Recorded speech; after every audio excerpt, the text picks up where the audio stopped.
So when we see that, it's immediately like a big no.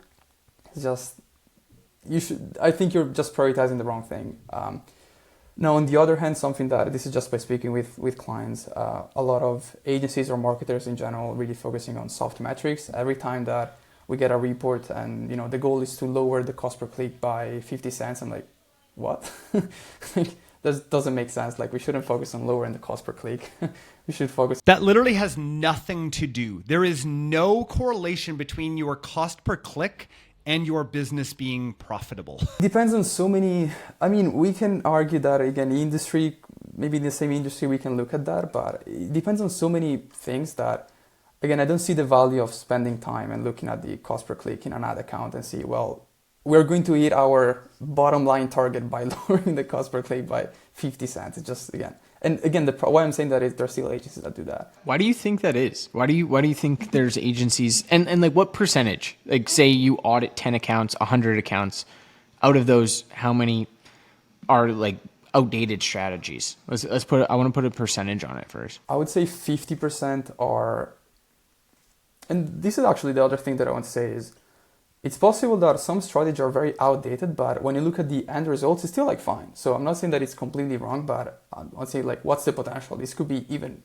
much, much, much better. I would say 50% are really outdated strategies. And then like another 25%, I'm like, okay, well, there's like a mix. It's like, you're going the right direction, but you're still like playing around with some stuff, which maybe it's not really necessary.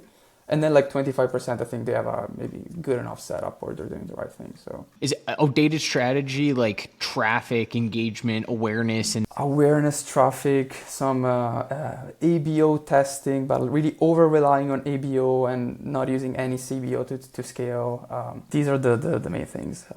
Not testing enough creative. I can even add to that, like as the person who explains to prospects and clients when they come in the findings of Matteo's audits and actually walks them through, 9 times out of 10, their exact words is, I don't know what my agency is doing. They don't tell me. I don't know what the strategy is. I don't know if there is one, but I'm not happy with the media buying and I don't know why.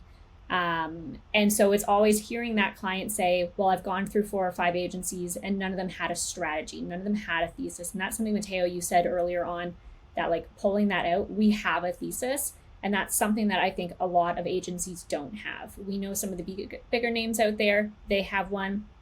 If you have one, you're loud and proud about it. The agencies that don't have that, that should be like a walking red flag, in my opinion.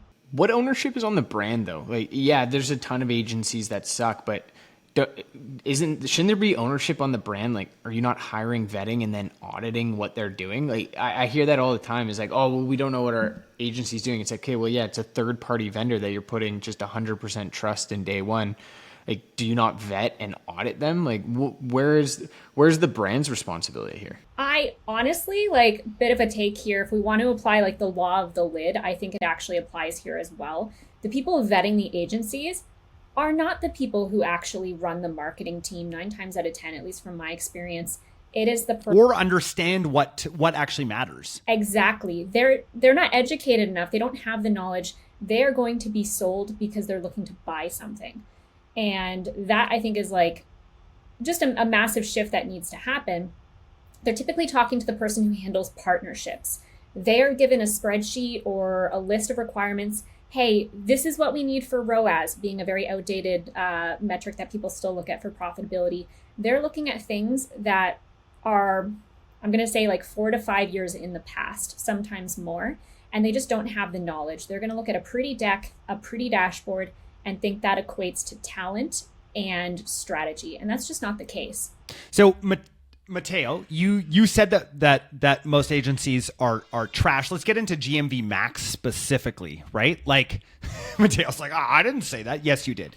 I'm going to rewind this. Yeah.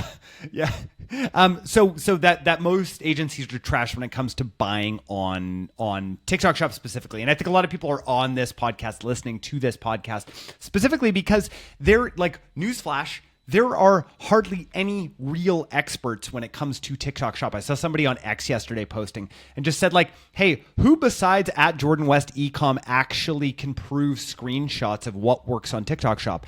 I will tell you, virtually nobody, because a lot of times we're like, man, TikTok Shop is hard. Man, we're having a hard time. And then we realize that we're going to be the only platinum partner on TikTok Shop in North America. And we're like, oh, okay. So we actually do it. I think we just set our standards incredibly high here. When you're looking specifically at media buying, and I know, Matteo, you see the whole picture when it comes to this stuff, right? When you're seeing the whole picture when it comes to this stuff, what are they doing wrong?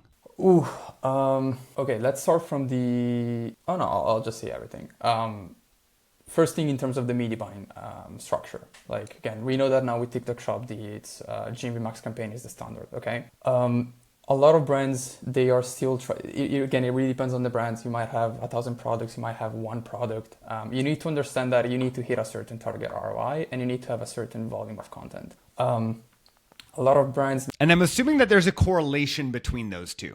There's a direct correlation. So the more content you have, the more money you're able to spend on the GMV Max campaign. And of course, the more money you're able to generate in GMV. Now, the main thing is you need to make sure that... This is the main problem with TikTok Shop is you might get really good numbers, but what we really care at SCC is like, are we making money? Like, Jordan, your screenshots are amazing. And we send these screenshots every day in our channels. But what we're really tracking beyond that is, what is our contribution margin? Are we actually making... Totally. That is the next question. It's a great platform, but there's so many fees, so many like different... It's completely different, but that's the first thing. A lot of agencies, we had multiple clients or audits that are amazed, like, oh wow, we're generating 200K a month in GMV, which is great, but how are we losing 50K a month? Like, I was like, well, is that good? Maybe not.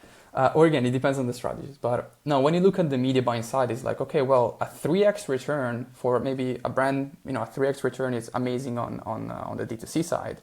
But on TikTok Shop, it's just not enough.